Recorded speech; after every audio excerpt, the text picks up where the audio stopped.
Good evening, we are the Group 2, and we are going to report about Technology as a way of revealing.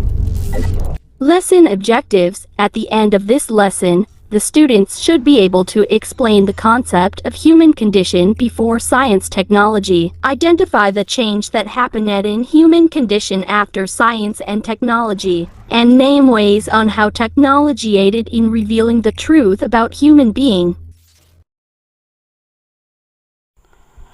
Good evening. Our topic is all about technology as a way of revealing. Okay, first, let us define first what is technology. Okay, in the definition, it is the way we apply scientific knowledge for practical purposes. An example of this are TV, cell phone, computer, and video games.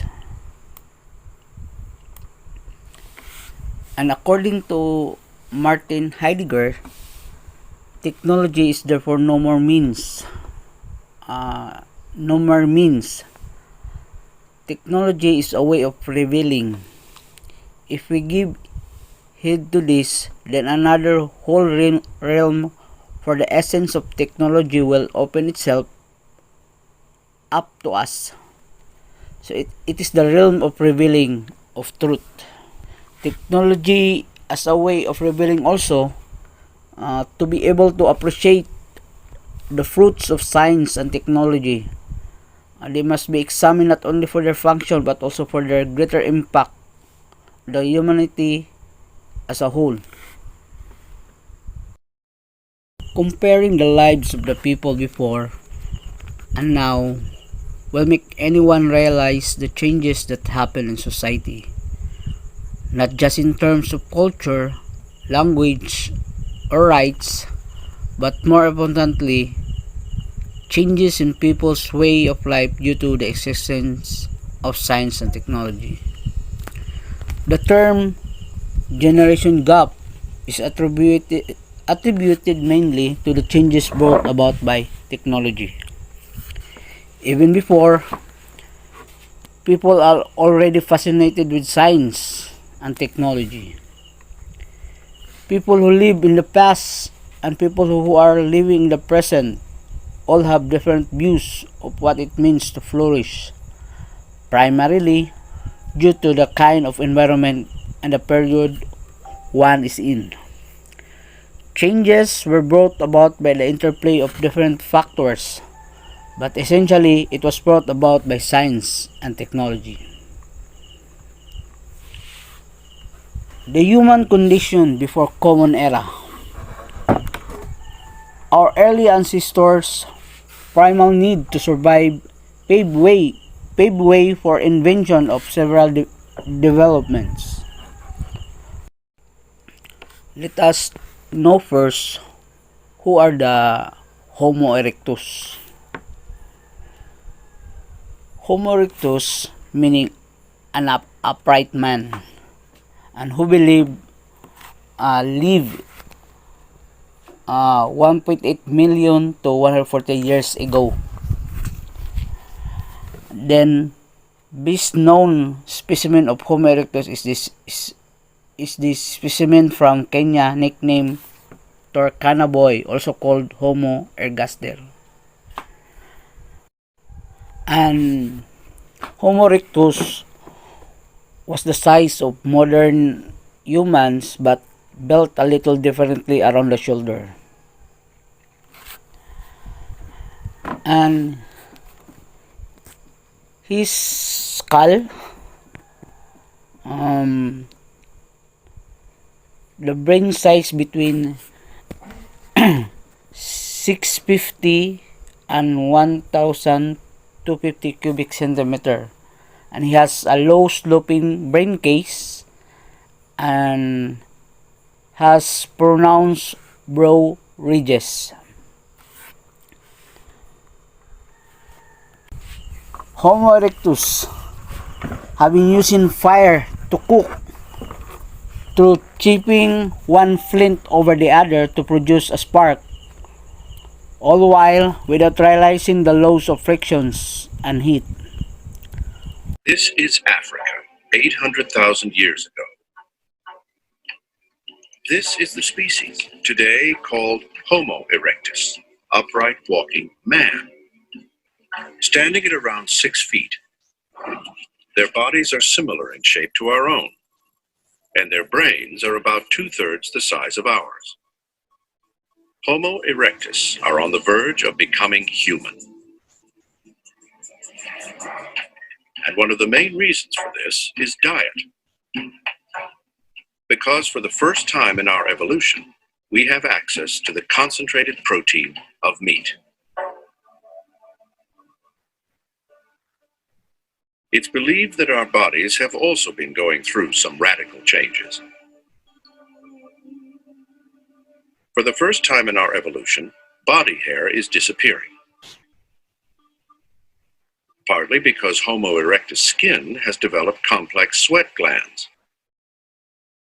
This also removes the need to pant in the heat, allowing voices to develop and paving the way for human speech. These people are part of a larger group, the beginnings of a tribe. But they stay together as a tight-knit family. There is safety within the family, but the family itself is never far from danger. A storm is brewing in the hot afternoon that could bring an unwelcome predator in search of shelter. But this storm will bring something else. A new weapon that will shift the balance of power between our ancestors and their competitors.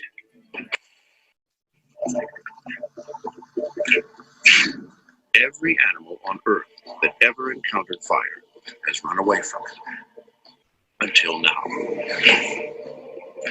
Homo erectus are at a crossroads of human evolution. If they can do the unimaginable,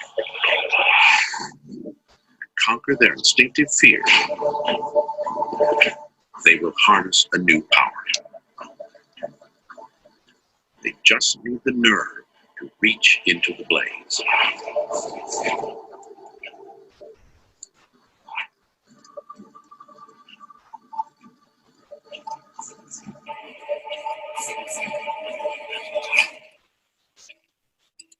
When humans tamed fire, this was obviously a huge step forward, and it must have been a remarkable event for people to face up to fire and learn how to control it rather than running away from it, which is the natural instinct. And once they could do that, once they could capture fire and eventually even make it at will, this was a huge advance. The impact of fire was enormous on human evolution. The technology of fire will give Homo erectus heat and light and protection on their travels, helping them to migrate across the world, from Africa to Asia and beyond.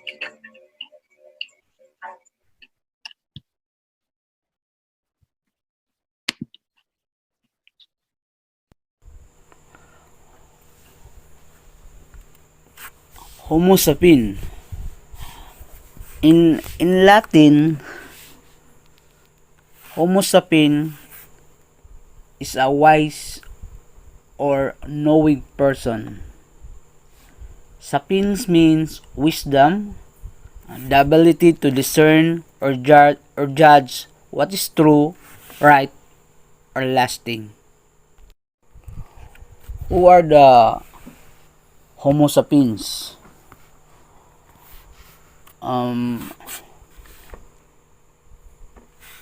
Fundamentally modern, with tools, weapons,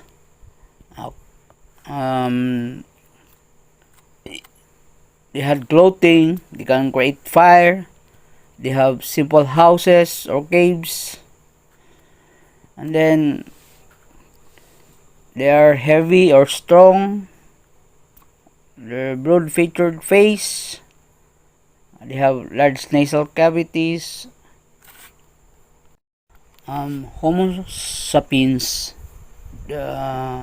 or doubly wise man, They are first appeared 150 years ago and originated in Africa.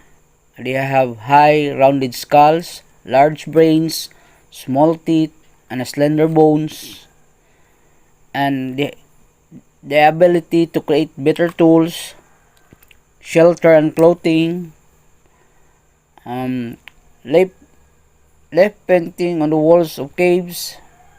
They can carve and shape images out of clay, bone, flint, and ivory.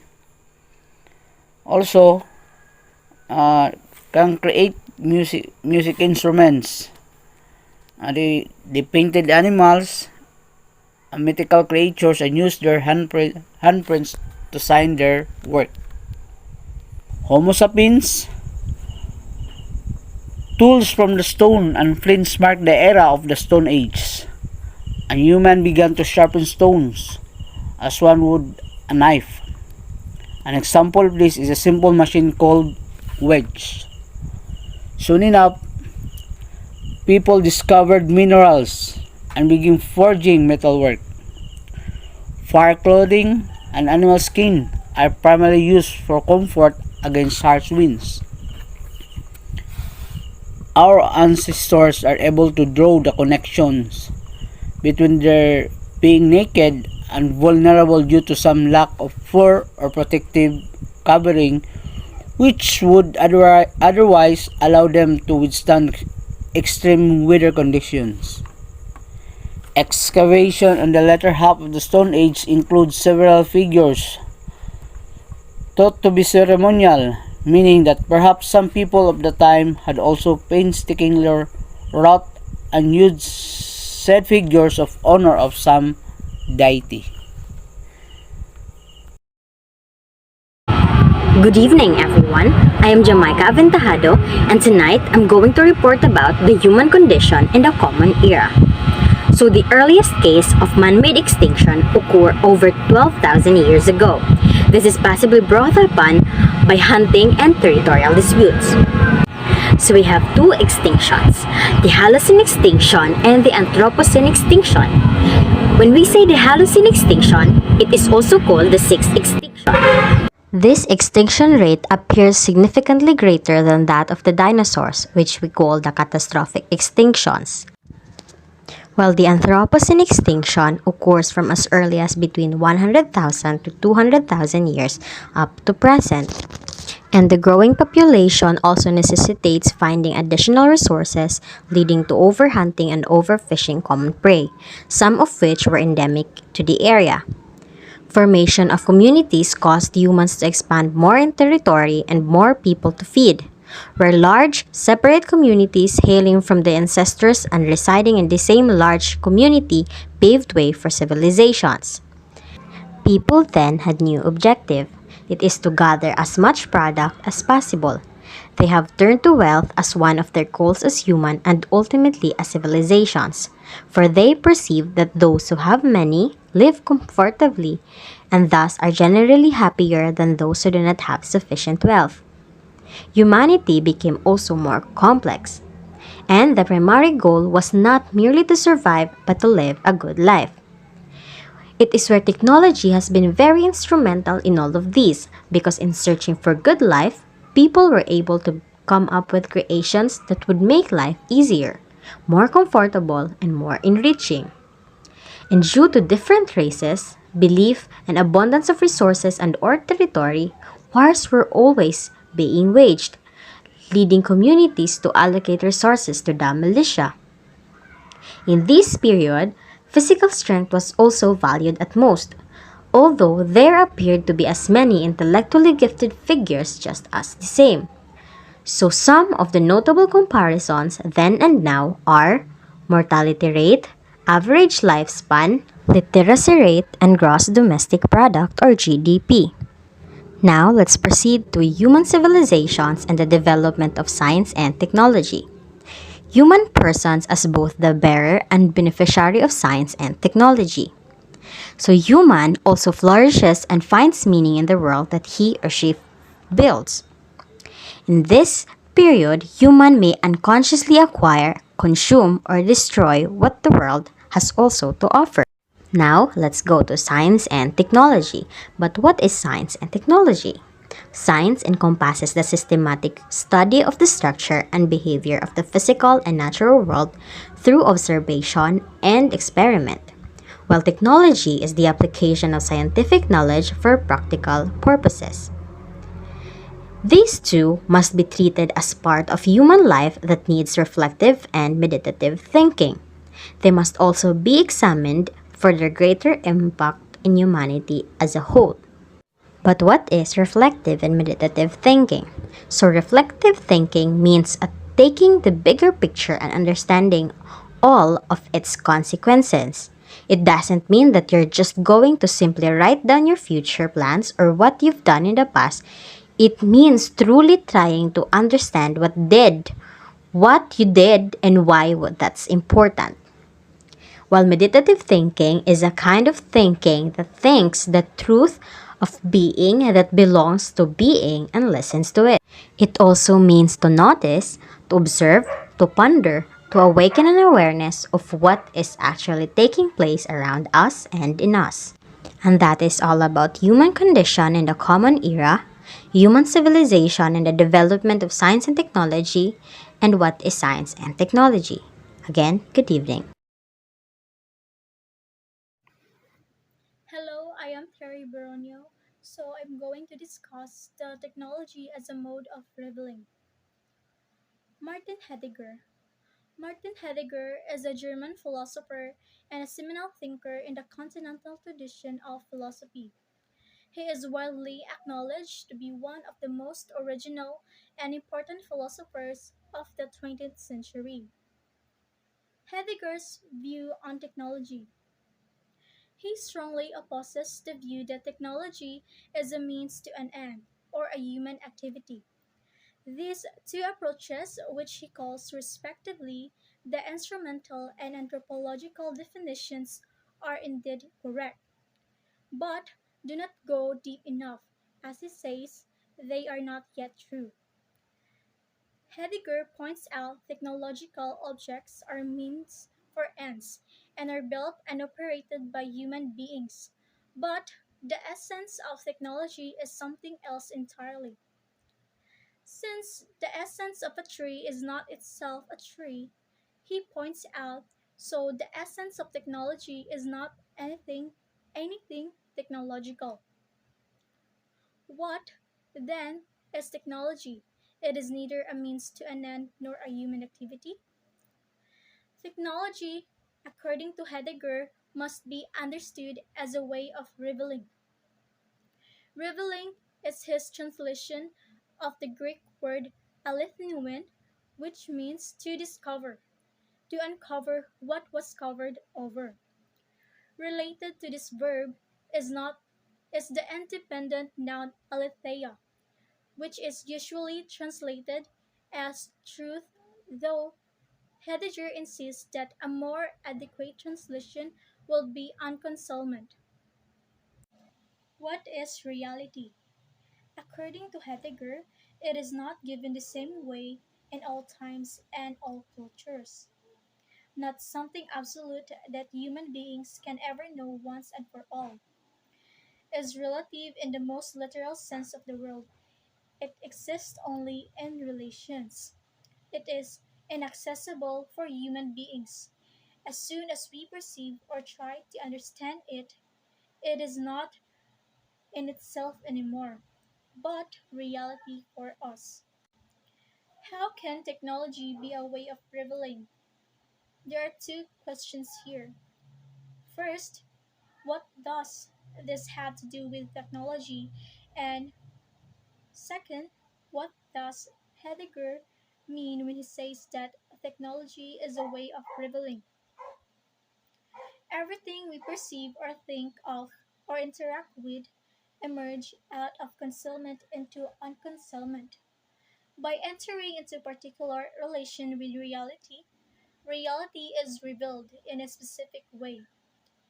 Technology is a way of revealing that characterizes our time. Technology embodies a specific way of revealing the world, a revealing in which humans take power over reality. While the ancient Greeks experienced the making, odd something as helping something to come into being.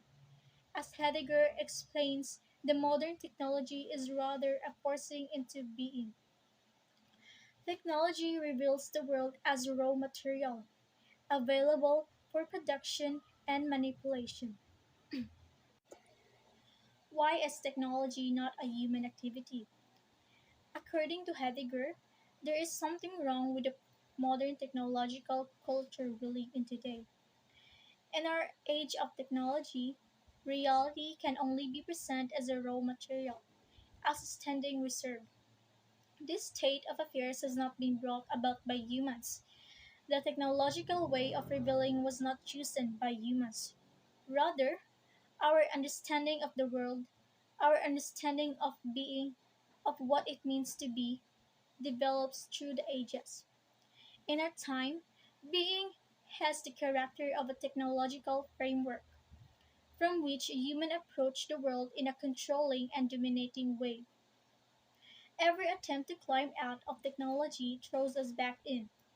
The only way out of Heidegger is the will not to will.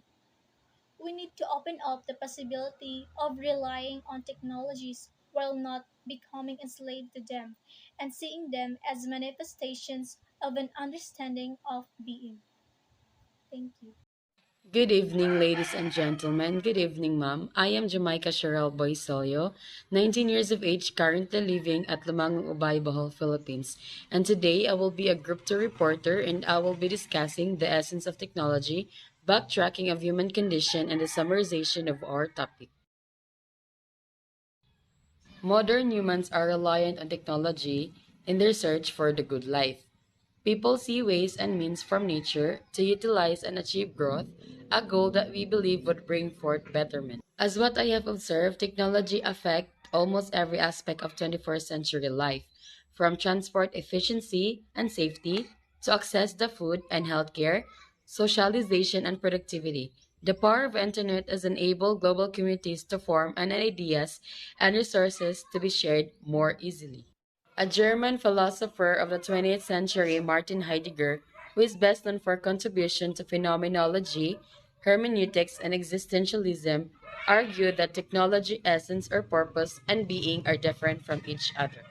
He was able to expound in his point upon identifying that technology can either be perceived as to achieve man's end constitute human activity. Heidegger strongly opposes the view that technology is a means to an end or a human activity. These two approaches, which Heidegger calls respectively the instrumental and anthropological definition, are indeed correct, but do not go deep enough. As he says, they are not yet true. Unquestionably, Heidegger points out technological objectives are means for end and are built and operated by human beings. But the essence of technology is something else entirely. Constitute a human activity also, it paints technology in such a way that each period reveals a particular character regarding man's being. A good life is one which is practical in essence, a life which makes us use of our labor and which we get compensed fairly upon. It is a looming fear, however, that the path we are treading will not take us to the right direction, leading us in endless circles instead in our pursuit of a good life. The next topic is backtracking the human condition. Technology's initial promise proved to be true, regardless of the ramification. All in all, human condition improved only if by improving we measure the level of comfort. Various scientific breakthrough and improving lifestyle of those who had luxury to afford to do so. Different machineries aid in prolonging lives, assisting those with disabilities, honing efficiency in industrial workplaces. As to the initial aims, it appears that things really did not much differ. Some places in the world are still battling for their daily survival. Diseases, tribe wars, lack of habitable territories, and competition on resources are several factors contributing to such.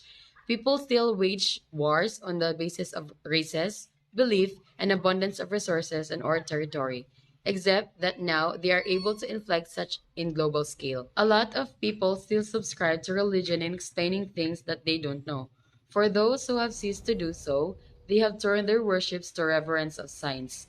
Whether science or religion, these people are still bent on trying to make sense of the events happening in the world on the basis of these two paradigms.